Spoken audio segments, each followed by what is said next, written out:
Good evening dear learners, मैं Greece Paliwal यहाँ पे कुछ इंपॉर्टेंट क्वेश्चंस लेके आया हूँ रॉबर्ट ब्राउनिंग पे। अगर आपको अच्छी लगे वीडियो तो अपने फ्रेंड्स के साथ शेयर करना ना भूलिएगा फ्रेंड्स। पहला क्वेश्चन यहाँ पे है क्विज टाइप की। एक पहला क्वेश्चन है which four languages apart from English. Friends question पे गौर कीजिएगा। Which four languages apart from English did browning learn by the time he was 40। जब वो 14 साल की उम्र में थे, कहने का मतलब है कौन सी 4 लैंग्वेजेस उन्होंने सीखी अपार्ट फ्रॉम इंग्लिश, इंग्लिश के अतिरिक्त। ठीक है, तो इंग्लिश के अतिरिक्त जो 4 लैंग्वेजेस थी वो कौन कौन सी थी यहाँ पे उसके बारे में डिस्कस करते हैं। यहाँ पे जो Latin, Italian, French, German, Latin, Greek, Spanish, Italian, Latin, Greek, French and Italian. तो फ्रेंड्स यहाँ पे जो सी ऑप्शन है ये करेक्ट हो जाएगा। इसमें कैसे याद करना है इसको, LGFI, LGFI, तो लंबी वाली GFI ऐसे करके, लंबी वाली GFI। तो अब ऐसे इसको याद कर सकते हैं। एक आपकी ट्रिक है, GF मीन्स तो बहुत सारी चीज़ें होती हैं, गलत फहमी भी होती है, तो कहने का मतलब है लंबी वाली GFI, ये आप ऐसे इसको याद कर सकते हैं। ठीक है, तो इसके अतिरिक्त बात करें तो रॉबर्ट ब्राउनिंग के बारे में थोड़ा सा मैं यहाँ पे बता दूं। पहले इनका लाइफ स्पेन के बारे में बात करें तो रॉबर्ट ब्राउनिंग की, तो लंदन में इनका जन्म हुआ था। कब हुआ था? May 7, 1812 में इनका जन्म हुआ था। फ्रेंड्स कब हुआ था? 1812 में इनका जन्म हुआ था। 7 मई 1812 को इनका जन्म हुआ था। और बात करें तो इनकी मृत्यु कब हुई थी, तो ही वॉज डाइड ऑन 12 दिसंबर। कब हुई थी फ्रेंड्स? दिसंबर 12 को, 12 दिसंबर 1879 को, 1889 को इनकी मृत्यु हो गई थी। तो 1812 से 1889 तक इनका लाइफ स्पेन है। लंदन में इनका जन्म हुआ था और डेथ इनकी हुई थी वेनिस में। कहाँ पे हुई थी? वेनिस। तो फ्रेंड्स ये था इनके बारे में थोड़ा सा इनका इंट्रो बोल सकते हैं। तो बढ़ते हैं अगले क्वेश्चन की ओर। सेकंड क्वेश्चन यहाँ पे है which university did Browning go to in 1828। 1828 में कौन सी यूनिवर्सिटी गए? कौन? ब्राउनिंग, रॉबर्ट ब्राउनिंग की बात चल रही है यहाँ पे। विक्टोरियन एज से बिलोंग करते हैं।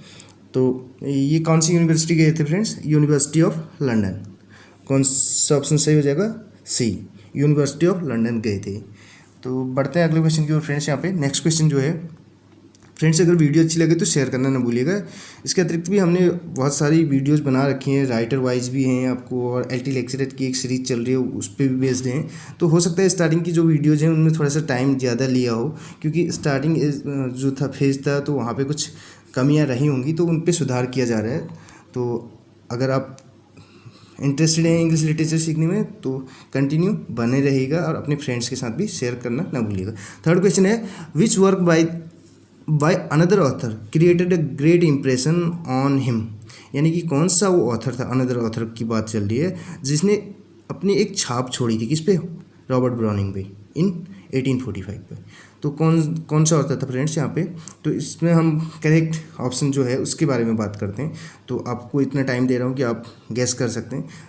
आपने गैस कर लिया होगा तो और इसका आंसर बता देते हैं हम। डी हो जाएगा करेक्ट, एलिजाबेथ बैरेट ब्राउनिंग, जो कि इनकी वाइफ थी। एलिजाबेथ बैरेट ब्राउनिंग का पोम्स करके जो वर्क था उसका इन पे बहुत ज़्यादा क्या पड़ा था? इम्प्रेशन पड़ा था, प्रभाव पड़ा था। तो कब? 1845 में। तो एलिजाबेथ बैरेट ब्राउनिंग। बात करें फ्रेंड्स इस वर्क के बारे में थोड़ा सा, तो ये एलिजाबेथ बैरेट ब्राउनिंग के द्वारा लिखा गया था, जिसका बहुत ज़्यादा किस पे प्रभाव पड़ा था? रॉबर्ट ब्राउनिंग पे। और इस वर्क के बाद ही इन्होंने डिसाइड किया इनसे मिलने का। रॉबर्ट ब्राउनिंग ने किन से मिलने का निर्णय लिया? एलिजाबेथ बैरेट ब्राउनिंग से। और इसके बाद जब ये मिले तो ये इन दोनों को एक दूसरे से क्या हो गया? प्रेम हो गया, लव, प्यार हो गया एंड मैरिड। उसके बाद इन्होंने शादी कर ली। शादी कब की? 1845 में इम्प्रेशन पड़ा तो ठीक 1 साल बाद इन्होंने शादी कर ली। अपनी फ्रेंड जो फैमिली है उसकी विशेज के अगेंस्ट जाके, अपनी फैमिलीज के अगेंस्ट जाके इन्होंने शादी कर ली 1846 में। और इसके बाद बात करें तो 1846 में इनकी शादी हो गई थी। और 1861 ठीक 15 साल बाद एलिजाबेथ बैरेट ब्राउनिंग की ट्रेजिक डेथ हो जाती है। तो 15 साल रहे, बोल सकते हैं हैप्पी लाइफ इन्होंने जी। उसके बाद एलिजाबेथ बैरेट ब्राउनिंग इनको छोड़ के चली जाती है। तो बढ़ते हैं अगले क्वेश्चन की ओर फ्रेंड्स। नेक्स्ट क्वेश्चन यहाँ पे है question number 4। What work did Browning dedicate to his wife. अब ब्राउनिंग का कौन सा वर्क उनकी वाइफ को डेडिकेट है? एलिजाबेथ बैरेट ब्राउनिंग को। इनकी वाइफ का नाम ऑलरेडी बता चुका हूँ, एलिजाबेथ बैरेट ब्राउनिंग है। तो इनको कौन सा वर्क डेडिकेट है? फ्रेंड्स, हमने पहले की वीडियोज़ में ये क्वेश्चन डिस्कस किया है। अगर आपने वीडियोज़ देखी होंगी तो आपने आंसर पहचान लिया होगा इसमें से। तो फर्स्ट ऑप्शन जो यहाँ पे है, मैन एंड वुमेन जो है, इन्होंने डेडिकेट किया था अपनी वाइफ को, रॉबर्ट ब्राउनिंग। अब बात करें तो एलिजाबेथ बैरेट ब्राउनिंग, इनकी वाइफ ने भी इनको एक वर्क डेडिकेट किया था। वो कौन सा वर्क है फ्रेंड्स? तो ये मैं आपके लिए छोड़ रहा हूँ। अगर आपको पता है तो आप बताएंगे कमेंट बॉक्स के माध्यम से, नहीं तो जाते जाते इस वीडियो के अंत तक मैं आपको इस क्वेश्चन का आंसर बता के जाऊँगा। ठीक है फ्रेंड, बढ़ते हैं अगले क्वेश्चन की ओर। क्वेश्चन नंबर 5 यहाँ पे है, आप देख सकते हैं, on what did browning base the ring and the book. जो रिंग एंड द बुक है इनका, रॉबर्ट ब्राउनिंग का, वो किस पे बेस है, किस पे बेस्ड है कहने का मतलब है, तो किस पे आधारित है? तो यहाँ पे जो ऑप्शन है हमारे पास, an old book which told of a Roman murder trial, a local Florence tragedy, an old Italian love story, his own love for Elizabeth Barrett browning.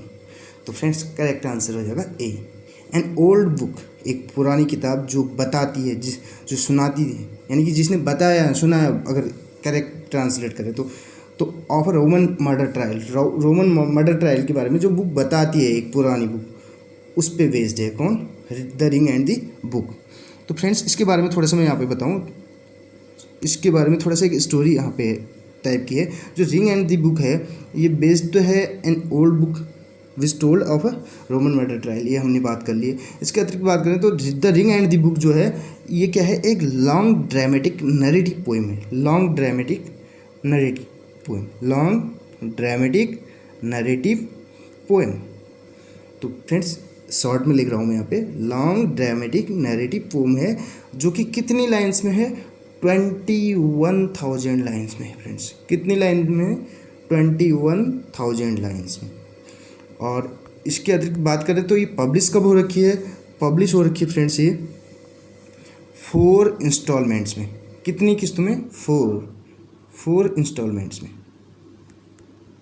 ये कुछ इम्पोर्टेंट पॉइंट्स हैं फ्रेंड्स जो याद रखने लायक हैं। रिंग एंड दी बुक की बात चल रही है, एक लॉन्ग नरेटिव ड्रामेटिक पोएम है, 21,000 लाइन्स में है, और इसके अतिरिक्त बात करें तो 4 इंस्टॉलमेंट्स में है। ये फ्रॉम कब से कब तक है? 1868 to 69, 1868 से 69 के बीच में ये पब्लिश होगी। और ये किसके बारे में कहानी बताती है? तो it tells the story of a murder trial. Murder trial के बारे में बताती है इन रोम। जो रोम में एक मर्डर ट्रायल था उसके बारे में बताती है। मर्डर ट्रायल कब हुआ था? 1698 में जो मर्डर ट्रायल हुआ था उसके बारे में बताती है, जहाँ पे क्या करता है, एक नोबल मैन जो होता है वो गिल्टी पाया जाता है, अपराधी पाया जाता है। किसके? उसमें बोलें तो murder of his young wife and her parents. जो इसकी वाइफ होती है, एक नोबल मैन होता है, वो अपराधी पाया जाता है अपनी यंग वाइफ और उसके पेरेंट्स की मर्डर का। और उसके बाद उसको क्या किया जाता है, वो क्यों मर्डर करता है उसका पहले ये बता दें तो उस सस्पेक्टेड, यानी कि उसको शक होता है अपनी बीवी पे, उसका किसी के साथ अफेयर है करके। यानी कि अफेयर किसके साथ? एक यंग क्लर्क के साथ अफेयर होने का उसको शक होता है। तो इस वजह से वो अपनी बीवी को और उसके पेरेंट्स को मार देता है। और इसके लिए उसको क्या किया जाता है? अपराधी पाया जाता है। He is found guilty and sentenced, सज़ा दी जाती है उसको। सेंटेंस में सज़ा देना होता है फ्रेंड्स, और मौत की सज़ा दी जाती है, सेंटेंस टू डेथ। किसको? जो यंग नोबलमैन होता है अपनी वाइफ और पेरेंट्स को मार देता है, जो अपनी वाइफ पे शक करके। तो और ये जो पोम है ये 12 ड्रामेटिक मोनोलॉग में क्या है? कंप्राइज्ड है। कितने मोनोलॉग्स में फ्रेंड्स? 12 dramatic monologues. तो ये थी कुछ इस क्वेश्चन से रिलेटेड इंपॉर्टेंट जानकारी। सो फ्रेंड्स, आपको पसंद आई होगी। अगले क्वेश्चन के बारे में बात करें तो 6th क्वेश्चन यहाँ पे है, Browning would be most appropriately described as what type of poet. किस प्रकार का पोएट ब्राउनिंग को माना जाता है या कहा जाता है, डिस्क्राइब किया जाता है? कहने का मतलब विक्टोरियन पोएट है फ्रेंड्स, ऑलरेडी बता चुका हूँ। विक्टोरियन एज का टाइम पीरियड क्या है? 1837 to 1901 है। 1837 में क्वीन विक्टोरिया असेंड हुई थी, थ्रोन पे, सिंहासन पे बैठी थी। तो विक्टोरियन पोइट हैं ये, और इनको फादर ऑफ ड्रामेटिक मोनोलॉग भी कहा जाता है। बढ़ते हैं अगले क्वेश्चन की ओर फ्रेंड्स। यहाँ पे नेक्स्ट क्वेश्चन नंबर 7 स्क्रीन पे आपको दिखाई दे रहा होगा। In which of his poems does Browning satirize the essential corrupt relationship between the Italian Renaissance tradition of art patronage and Roman Catholic church. अब फ्रेंड्स यहाँ पे बोल रहा है कौन से वर्क में, कौन सी पोएम में जो रॉबर्ट ब्राउनिंग है वो सैटिराइज करते हैं, यानी कि सैटायर करते हैं, व्यंग करते हैं, किसके बारे में, जो करप्ट रिलेशनशिप है किनके बीच, Italian Renaissance tradition of art patronage, जो आर्ट पैट्रनेज होती है। पैट्रन किसे बोलते हैं, फाइनेंशियल हेल्पर को बोला जाता है, पैट्रनेज वहीं से वर्ड बना है। तो पैट्रनेज और रोमन कैथोलिक चर्च के बीच जो करप्ट जो रिलेशनशिप है उनके बारे में किस पोम में ये सैटायर करते हैं, तो वो कौन सी पोम है फ्रेंड्स, तो उसके बारे में यहाँ पे बात करें तो डी ऑप्शन यहाँ पे करेक्ट हो जाएगा, फ्रा लिप्पो लिप्पी करके। कौन सी पोम है फ्रेंड्स, फ्रा लिप्पो लिप्पी, जिसमें सैटेराइज करते हैं किसको, पैट्रनेज और रोमन कैथोलिक जो चर्च है इनके बीच जो संबंध है, करप्ट रिलेशनशिप है उसको। अब बात करें थोड़ा सा इसके बारे में और बताएं तो ड्रामेटिक मोनोलॉग है ये, फ्रा लिप्पो लिप्पी क्या है, ड्रामेटिक मोनोलॉग है। इसके साथ साथ एक वर्क और है इनका जो फेमस है ड्रामेटिक मोनोलॉग में, माई लास्ट डचेज करके फ्रेंड्स। कौन सा वर्क है, माई लास्ट डचेज।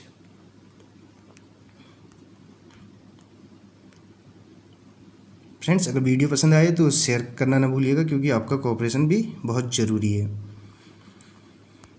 अगले क्वेश्चन की ओर फ्रेंड्स, यहाँ पे question number 8 what did browning do after his wife tragically died in 1861। क्या किया भाई ब्राउनिंग ने उसके बाद जब उनकी वाइफ की डेथ हो जाती है 1861 में। मैरिड कब हुई थे, सॉरी इनकी मैरिज कब हुई थी, शादी कब हुई थी, तो 1846 में। 45 में हमने बुक की बात की जिससे प्रभावित हुए थे पोम्स करके। तो यहाँ पे ऑप्शन जो करेक्ट हो जाएगा फ्रेंड्स, यहाँ पे हमारे पास पहला ऑप्शन है he remained in Florence and continued to write poetry. Second है he return to London with his son Pen. तो ये ऑप्शन यहाँ पे करेक्ट हो जाएगा। अब इनके बेटे का नाम क्या है फ्रेंड्स, यहाँ पे हमें बेटे का नाम भी दिया गया है फैन करके। फैन इनके बेटे का नाम था, तो उसके साथ ही रिटर्न हो गए थे, कहाँ को, वापस लौट दिए थे लंदन को अपने बेटे के साथ। कौन, रॉबर्ट ब्राउनिंग, अपनी वाइफ की डेथ के बाद। तो फ्रेंड्स यहाँ पे थोड़ा सा और बात करें तो ब्राउनिंग क्या थे, इन्होंने क्या किया था, सीक्रेटली यानी कि चुपचाप बोल सकते हैं, शादी की थी किससे, पहले जब हम बात की एलिजाबेथ ब्राउनिंग से, और उनके साथ ये कहाँ चल दिए थे, उनके साथ ही चले गए थे इटली। कहाँ चले गए थे, Italy, where they lived for 15 years. कितने साल तक रहे वहाँ पे, 15 साल तक। मैं पहले ही बताया आपको 1846 में इनकी शादी हो गई थी, उसके बाद 1861 में डेथ हुई थी, तो तब तक ये 15 साल इन्होंने वहाँ पे बिताए, हैप्पी लाइफ। उसके बाद बात करें जब उनकी डेथ हो जाती है इनकी वाइफ की 1861 में, तो ये फिर वापस कहाँ को चल देते हैं, लंदन यानी कि इंग्लैंड को। कौन, रॉबर्ट ब्राउनिंग अपने बेटे के साथ। तो इसके बाद बात करें तो इन्होंने क्या करते हैं, लंदन लौटने के बाद इन्होंने कुछ वर्क लिखे होते हैं, वापस जब लंदन आ जाते हैं उसके बाद ये वर्क लिखते हैं, जिसमें ड्रामेटिक प्रसोने करके एक वर्क है फ्रेंड्स। क्या है, ड्रामेटिक प्रसोने, ये वर्क आपने सुना होगा। और इसके बाद बात करें तो ये कब लिखा था इन्होंने, 1864 में लिखा था। 1861 में डेथ के बाद जब वापस लौटते हैं तो 1864 में इन्होंने ये वाला वर्क लिख लिया था। और इसके बाद बात करें तो इनका जो मास्टरपीस है, जो मर्डर स्टोरी है, मर्डर स्टोरी कौन सी है फ्रेंड्स, आपको इससे पहले हमने बताया भी था उसके बारे में, एक थोड़ा सा स्टोरी टाइप की सुनाई थी। तो रिंग एंड दी बुक है, the ring and the book, ring and the book करके इनका वर्क है, जो इन्होंने लिखा था कब, 1868-69 में, 68-69 में। 12 ड्रामेटिक मोनोलॉग में कंप्राइज्ड है बताया था। इसके अलावा 21,000 लाइन्स हैं इसमें, और 4 इंस्टॉलमेंट्स में ये क्या हो रखी थी, पब्लिश हो रखी थी, ये बताया था हमने इसके बारे में। बढ़ते हैं अगले क्वेश्चन की ओर फ्रेंड्स। नेक्स्ट क्वेश्चन यहाँ पे 9th क्वेश्चन है, did Browning return to Italy in later life. क्या ब्राउनिंग वापस लौटे इटली अपनी लेटर लाइफ में, उसके बाद लंदन आने के बाद। तो फ्रेंड्स यहाँ पे जो ऑप्शन है हमारे पास, इसमें जो करेक्ट ऑप्शन हो जाएगा वो कौन सा होगा, तो डी ऑप्शन यहाँ पे करेक्ट हो जाएगा। Browning and his son paid frequent visit there, या बोल सकते हैं डिड ब्राउनिंग रिटर्न, यस बोल सकते हैं Browning return to Italy in later life, किसके साथ, with his son, paid frequent visit there. तो इसमें कब कब इन्होंने विजिट किया, थोड़ा सा इसके बारे में बताएं। तो 1878 में, जब क्या हुआ 1878 में की बात बता रहे हैं यहाँ पे। ही रिटर्न टू इटली, इटली जाते हैं फॉर द फर्स्ट टाइम, कब, एलिजाबेथ जो बेरेट ब्राउनिंग की डेथ हुई थी उसके बाद, यानी कि 1861 के बाद ये 1878 में वहाँ इटली जाते हैं। और इसके बाद फिर एक बार और जाते हैं, later return there on several occasions, कई अवसरों पे वहाँ पे फिर जाते हैं उसके बाद, including some visits with his son, कुछ विजिट ही अपने बेटे के साथ भी करते हैं। तो अगले क्वेश्चन की ओर बढ़े फ्रेंड्स, यहाँ पे लास्ट क्वेश्चन है, क्वेश्चन नंबर 10। तो व्हाट टाइप ऑफ बुक जो है कह रहा है यहाँ पे, what type of work was the ring and the book, किस टाइप का वर्क है रिंग एंड द बुक। तो फ्रेंड्स हमने ऑलरेडी बता दिया था, और लॉन्ग नरेटिव पोम है ये। तो इसमें क्या होता है, ये पब्लिश कब हो रखी है, 1868-69, was a long narrative blank verse poem बोल सकते हैं। किस में लिखी हुई थी, ब्लैंक वर्स पोम, और जिसमें किसके बारे में बात की जाती है, ग्रीड, डिसेप्शन के बारे में, और इसके अतिरिक्त मर्डर, तो पता ही है मर्डर ट्रायल के बारे में है ये, जिसके लिए उस यंग नोबलमैन को सज़ा भी दी जाती है, किसकी, डेथ की, हमने बताया था। तो मर्डर ट्रायल किस पे बेस्ड है, इटालियन स्टोरी पे। और ये क्या है, इस पोम के बारे में बात करें तो it was a popular success, it was now little red, यानी कि अब तो बहुत कम पड़ी जाती है कहने का मतलब है, लेकिन ये पॉपुलर थी उस टाइम पे। तो फ्रेंड्स कैसी लगी आपको वीडियो ज़रूर बताइएगा, हो सकता है थोड़ा सा टाइम ज़्यादा लिया हो, तो इसके लिए हम क्षमा चाहते हैं। लेकिन अगर वीडियो आपको अच्छी लगे तो अपने फ्रेंड्स के साथ शेयर करना ना भूलिएगा फ्रेंड्स। मिलते हैं अगली वीडियो में।